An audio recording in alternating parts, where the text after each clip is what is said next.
Assalamualaikum warahmatullahi wabarakatuh. Waalaikumsalam warahmatullahi wabarakatuh. Halo kawan pajak dimanapun kawan pajak berada, jumpa lagi bersama dengan kami tim penyuluh dari KPP Pratama Jakarta Gambir 2 dalam Jackpot Jakarta Gambir 2 Podcast. Bersama dengan saya Yayan Bakhtiar, kita akan membahas seputar perpajakan selama 30 menit ke depan. Nah, sebelum kita masuk ke tema kita kali ini, saya ingin menyapa narasumber kita kali ini. Tentu saja saya tidak sendiri, saya bersama dengan narasumber penyuluh-penyuluh dari KPP Pratama Jakarta Gambir 2. Ada Pak Puguh Setiono. Gimana kabarnya Pak Puguh? Alhamdulillah sehat Mas Yayan. Sehat, alhamdulillah. Ada Mas Arnomo Mustiko. Gimana kabarnya nih Mas Arno? Alhamdulillah sehat juga. Selamat sore Mas Yayan. Selamat sore. Siap. Nah, ini kita temanya agak unik ini. Kita menggunakan warna merah-merah ini. Ada apa ini? Karena hari ini kita akan mendukung Timnas Indonesia untuk berlaga di ajang kualifikasi Piala Dunia tahun 2026. Kita doakan semoga Indonesia bisa menang kali ini melawan Australia sehingga bisa lolos langsung ke Piala Dunia 2026. Amin. Ya. Maju terus Garuda Mas. Siap. Tapi tentu saja kali ini kita tidak akan membahas sepak bola.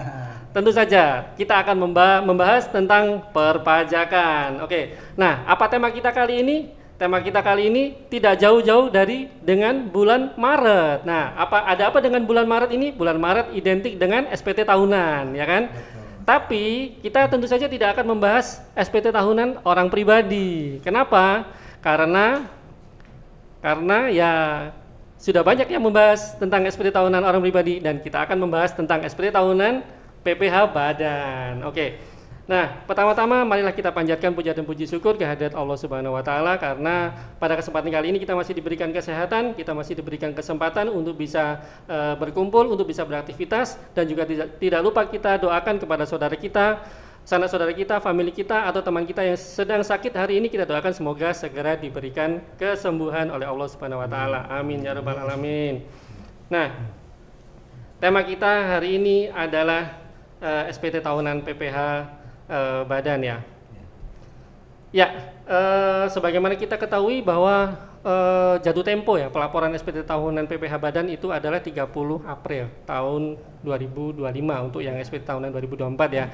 Meskipun sekarang masih bulan Maret ya, tetapi kita berikan sosialisasi kepada kawan pajak itu lebih dini ya, agar kawan pajak bisa melaporkan SPT tahunan PPH Badannya itu lebih awal, karena lebih awal lebih nyaman pelaporan SPT tahunan itu ya. Oke, jadi tidak perlu menunggu sampai batas akhir pelaporan. Oke, nah untuk lebih jauh kita membahas tentang pelaporan SPT tahunan PPH Badan, kita akan tanya-tanya nih kepada narasumber kita. Oh ya, sebelumnya untuk Pak Puguh ini adalah sebagai penyuluh pajak ahli muda ya di KPP Pratama Jakarta Gambir 2 dan Mas Arno adalah penyuluh pajak ahli pertama di KPP Pratama Jakarta Gambir 2. Nah, kalau misalnya kawan pajak datang ke kantor pajak misalnya untuk konsultasi ya ke meja helpdesk, barangkali kemungkinan nanti akan bertemu dengan salah satu dari beliau ini. Ya, kita langsung saja masuk ke materi kita, yaitu SPT tahunan PPH Badan. Saya coba ke Pak Puguh dulu. Saya tanya ke Pak Puguh dulu nih. Kalau kita ambil secara umum dulu Pak ya, SPT. Nah, pengertian SPT itu apa Pak? Oke. Baik Mas Yayan, terima kasih atas pertanyaannya. SPT tahunan pajak penghasilan merupakan formulir yang digunakan wajib pajak untuk melaporkan penghitungan dan atau pembayaran PPH, objek PPH, bukan objek PPH, harta dan kewajiban. Sebagaimana kita ketahui, kawan pajak, kewajiban perpajakan ada 4, yaitu yang pertama, daftar, menghitung, membayar, dan lapor. Mendaftarkan, yang pertama adalah mendaftarkan diri untuk memperoleh NPWP. Kalau era sekarang yang sudah menjadikan NIK sebagai NPWP, maka bukan mendaftarkan lagi, akan tetapi diganti dengan aktivasi NIK untuk menjadi NPWP. Yang kedua adalah menghitung pajak yang harus dibayarkan. Yang selanjutnya adalah membayar atau menyetor dari hasil penghitungan tadi. Yang berikutnya adalah melaporkan atas seluruh kegiatan usaha dalam SPT tahunan. Nah, apa saja yang dilaporkan dalam SPT tahunan? Sebagaimana pengertian di atas tadi, yang dilaporkan adalah objek pajak berupa penghasilan. Yang kedua, bukan objek pajak atau yang dikecualikan dari objek pajak. Yang ketiga adalah harta. Ada bermacam-macam harta, ada harta bergerak dan harta tidak bergerak. Yang keempat adalah kewajiban atau hutang yang kita laporkan dalam SPT tahunan badan tersebut.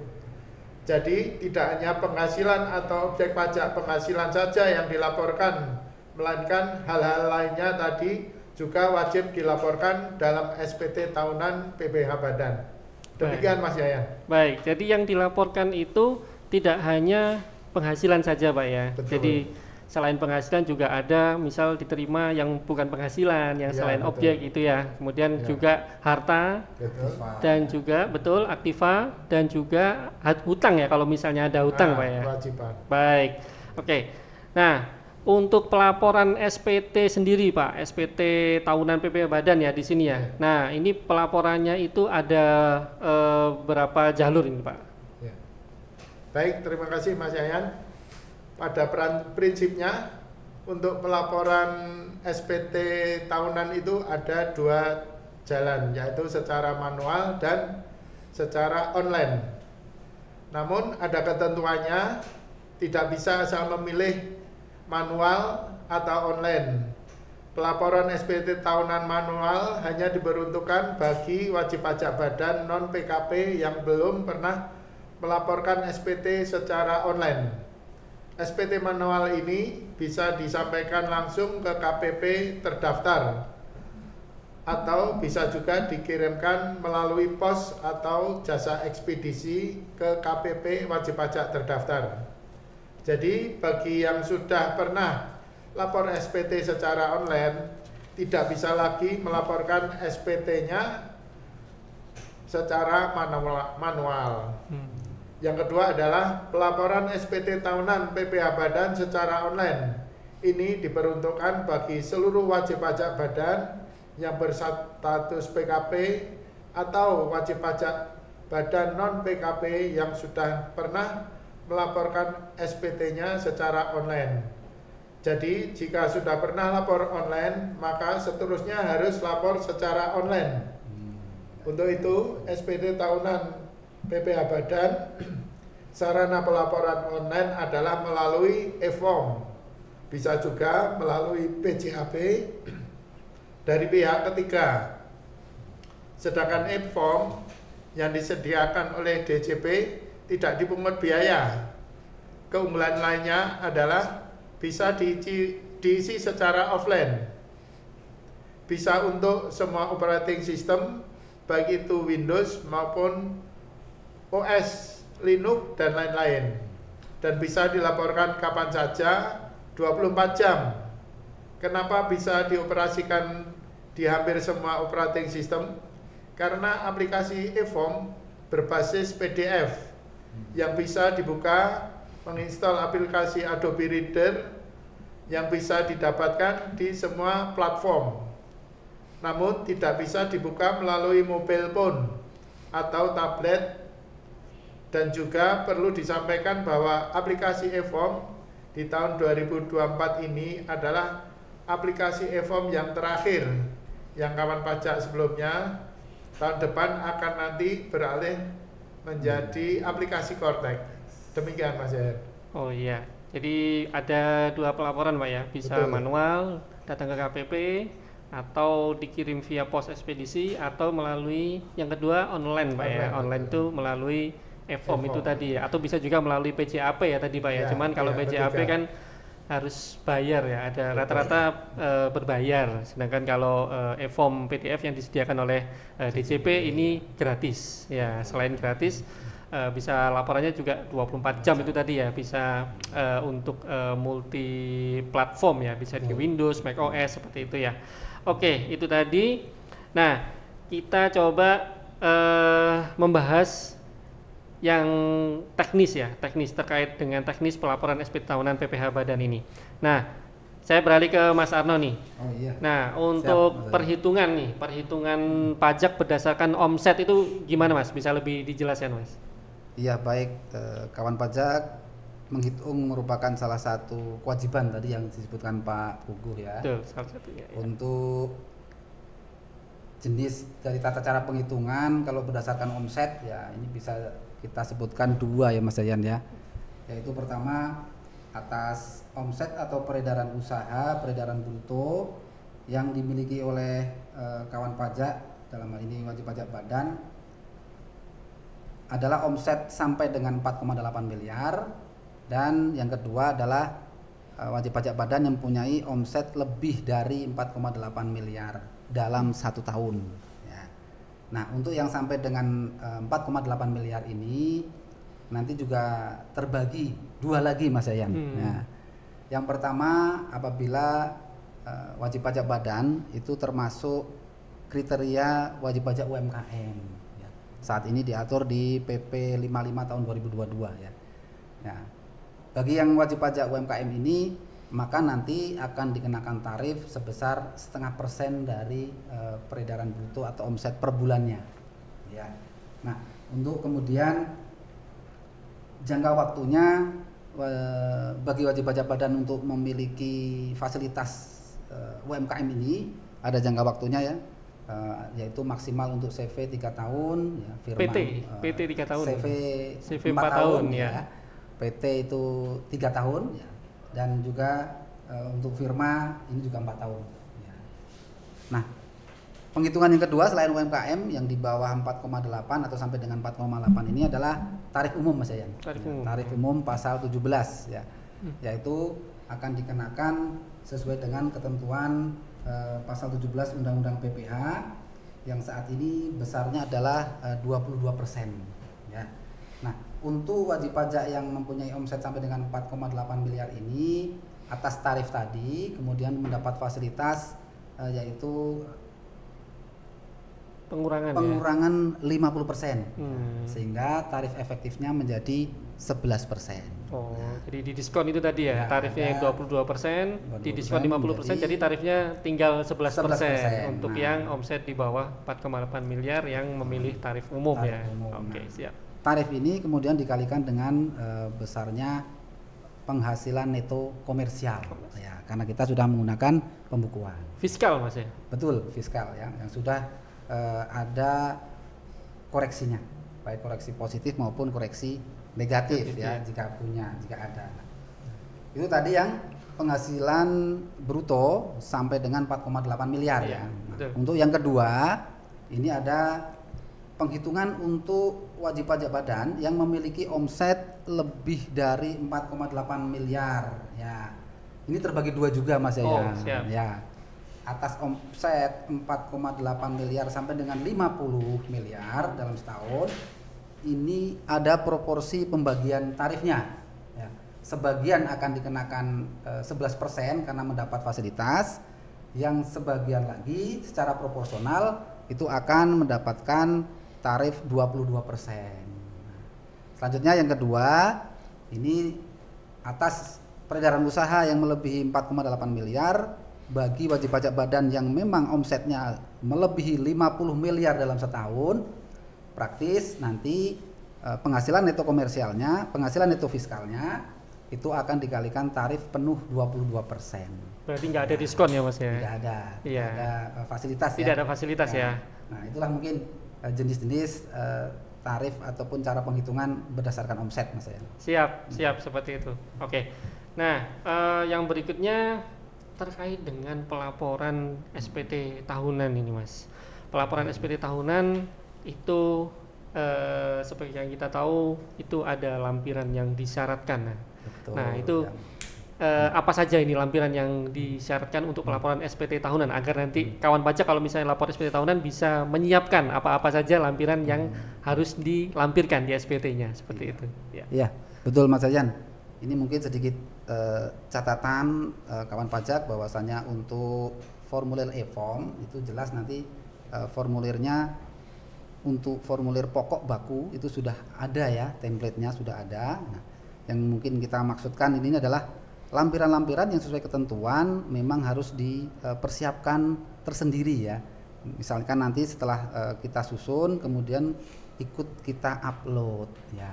Di luar lampiran SPT ya? Ya, di luar lampiran formulir baku SPT ya. Oke, siap. Nah, ini yang pertama tadi disampaikan bahwa perusahaan badan itu sudah harus pembukuan ya. Maka yang pertama yang perlu dibuat dan kemudian nanti dilampirkan adalah laporan keuangan.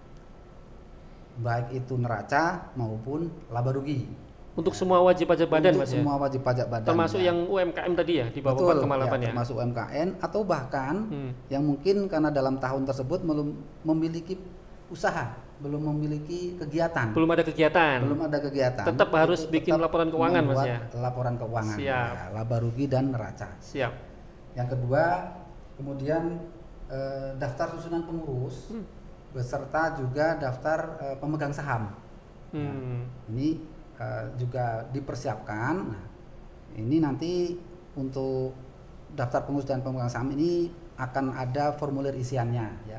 Jadi kita persiapkan untuk membantu biar lebih cepat pada saat mengisi. Ya. Kemudian yang ketiga, ini juga perlu dipersiapkan juga terkait dengan daftar aktiva, kemudian besarnya penyusutan. Ya, besarnya penyusutan untuk aktiva tersebut. Ya. Nah, yang keempat, kemudian adalah catatan omset per bulan. Ya, ini tambahan Mas Ivan. Apabila wajib pajak badan tersebut masuk kriteria UMKM. UMKM Nah, ya. Ada rincian dari peredaran bruto, ini perlu dirinci per bulan, ya, per bulan. Ya. Kemudian yang terakhir, yang pokok adalah bukti penyetoran. Ini baik yang dibayar sendiri maupun melalui pemotongan maupun pemungutan pihak lain. Ya, dalam hal ini adalah pemotong maupun pemungut PPH.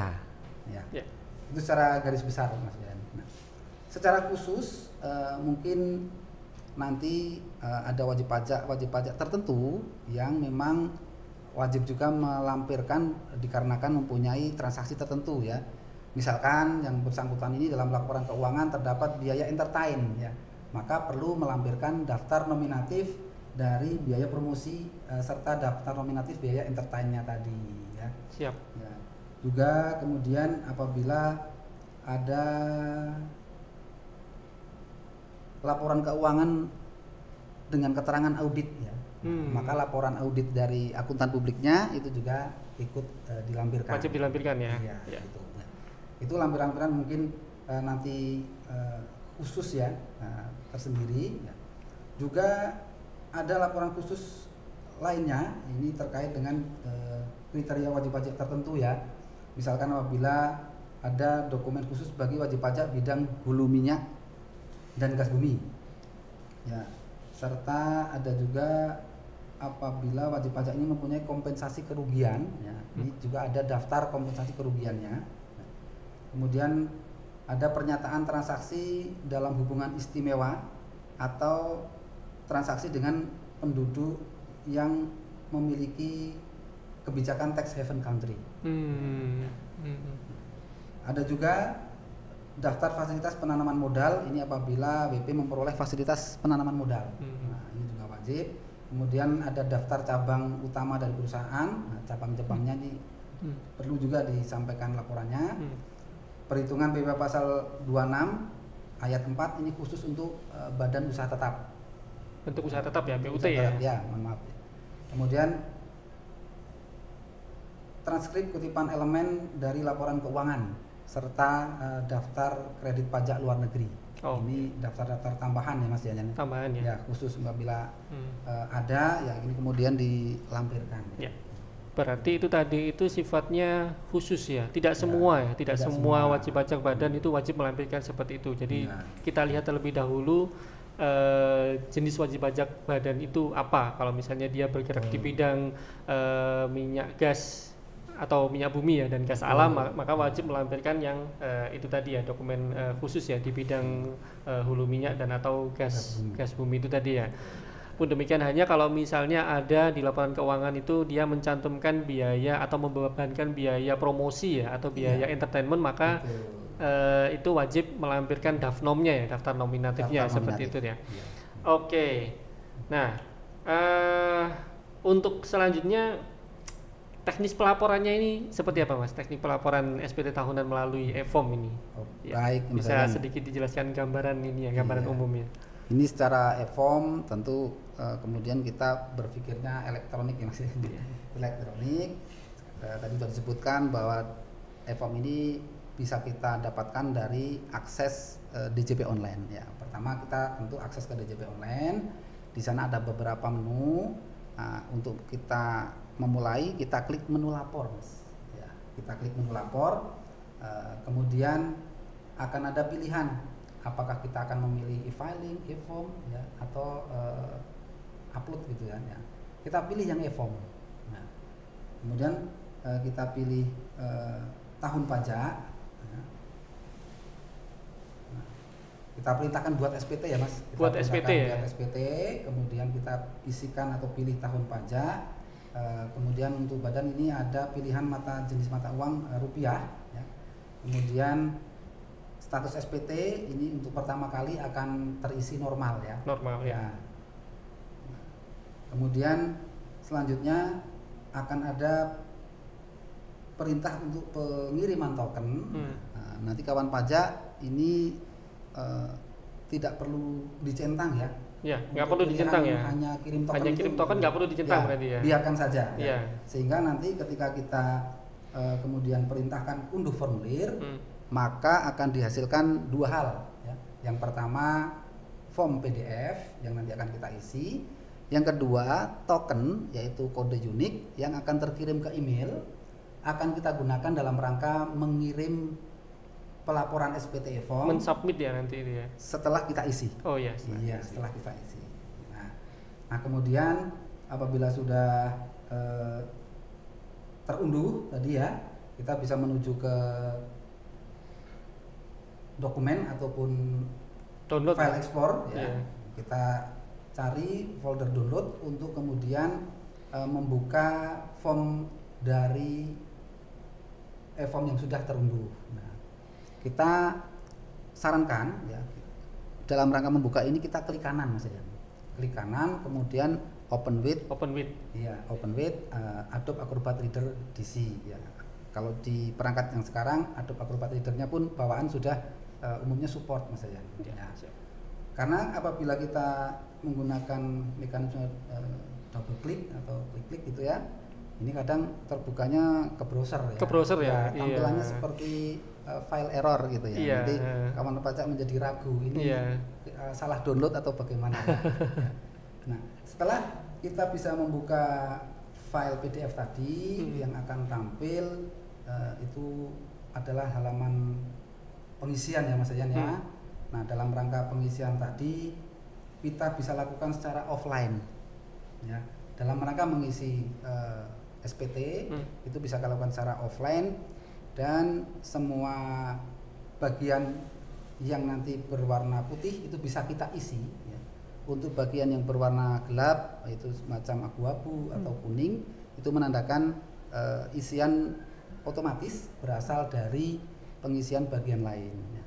Kemudian apabila ada bagian yang berwarna merah muda, ini artinya bagian tersebut harus diisi, dan apabila tidak diisi akan berwarna merah muda atau halaman tersebut masih ada warna merah muda tidak akan bisa beralih ke halaman berikutnya ya. Kita bisa pindah ke halaman berikutnya dengan klik perintah yang ada di bagian atas.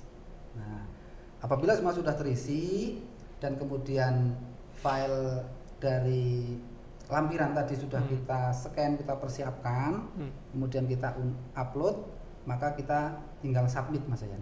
Nah, pada saat submit ini akan kita perlukan tadi kode token, Kode masukan verifikasi token, ya. kode verifikasi atau token ya. Ketika kita perintahkan klik submit, jangan lupa kawan pajak aktifkan paket datanya. Iya. Koneksi internet ya. Internetnya. Iya. Iya, itu. Siap. Itu Mas yang mungkin yang langkah-langkah dalam rangka pelaporan e-form badan.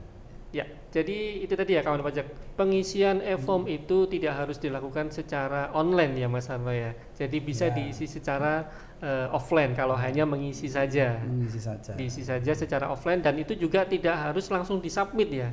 Bisa Betul. juga di save ya. Jadi kalau Ya. misalnya pada hari itu kawan pajak mengisi ternyata masih dibutuhkan data-data yang lain, masih nyari gitu ya. Ya. Nah itu bisa di save juga ya. Atau memang terjeda filenya. karena sesuatu. Betul, betul. Misal, oh ada pertandingan bola nih, Nah, iya, ya. Sudah mulai atau belum nih kawan pajak ya? Sepertinya sudah kick off ini ya. Kita masih belum tahu berapa skornya ya. Ya nanti mungkin bagi kawan pajak mungkin bisa inilah apa bisa spill ke kita ya. Berapa skornya. Ya, kita fokus dulu Mas, kita fokus dulu ini. Ya, jadi itu tadi kawan pajak. Jadi untuk pengisian e-form itu kita ulangi bisa dilakukan secara offline. Yang kedua juga bisa di-save ya filenya. Tidak harus langsung hari itu juga diisi langsung di-submit, bisa di-save. Bisa kemudian dilanjutkan di lain hari, mungkin nanti malam atau bisa dilanjutkan besok seperti itu, asalkan tidak melewati batas akhir pelaporan SPT tahunan. Karena kalau misal melewati batas akhir nanti akan ada potensi denda ya. Iya, ini itu Mas yang Ian. disayangkan ya. Yang Ya. perlu mungkin sedikit perhatian bagi wajib pajak, kawan pajak semua ya, terutama yang mempunyai perusahaan baru ya, baru saja ya. Ini perlu diketahui bahwa sanksi terlambat dari SPT tahunan ini wajib pajak badan ini lumayan ya, besar 1 juta Mas ya. 1 juta ya. Wah, Jadi, lumayan itu ya. kita memang sengaja ini di awal untuk lebih memberi perhatian ya, Betul. kawan pajak untuk Betul. mempersiapkan sejak dini, dan apalagi bulan April Banyak liburan Libur, nih. iya. Iya, karena kan kita bentar lagi lebaran. Udah di awal bulan udah libur lebaran ya, Ya, dan libur panjang, lebaran. panjang. Jadi waktunya semakin mepet juga nih ya. Waktunya semakin mepet. Ya, itu jadi kawan pajak bisa menjadi perhatian juga agar jangan sampai terlewat pelaporan SPT tahunan PPh badan, karena tadi dendanya lumayan ya, 1 juta ya. Itu kalau misal kita beliin seblak itu udah lumayan ya, bisa buat traktir teman-teman ya itu ya. Oke. Ya. Itu tadi ya, sepertinya sudah banyak ya yang kita ulas ya terkait dengan SPT tahunan PPh badan ini. Ya, namun sayang sekali ya, karena waktu jualah yang membatasi pertemuan kita dengan kawan pajak sekalian. Ya, jadi sepertinya kita harus berpisah sampai di sini kawan pajak, dan kami ucapkan terima kasih. Pertama kami ucapkan terima kasih dulu nih kepada narasumber kita, Mas Arno Mustiko dan juga Pak Pugu Setiono atas ilmunya dan pencerahannya. Semoga bisa memberikan ilmu yang bermanfaat, pencerahan kepada wajib pajak sekalian, kepada kawan pajak sekalian. Dan juga kami ucapkan kepada kawan pajak sekalian yang sudah menyimak acara kami ini, kami ucapkan terima kasih yang sebesar-besarnya. Dan juga kami tidak lupa memohon maaf apabila dalam kami melaksanakan kegiatan hari ini ada kata-kata atau hal-hal yang kurang berkenan di hati para kawan pajak sekalian.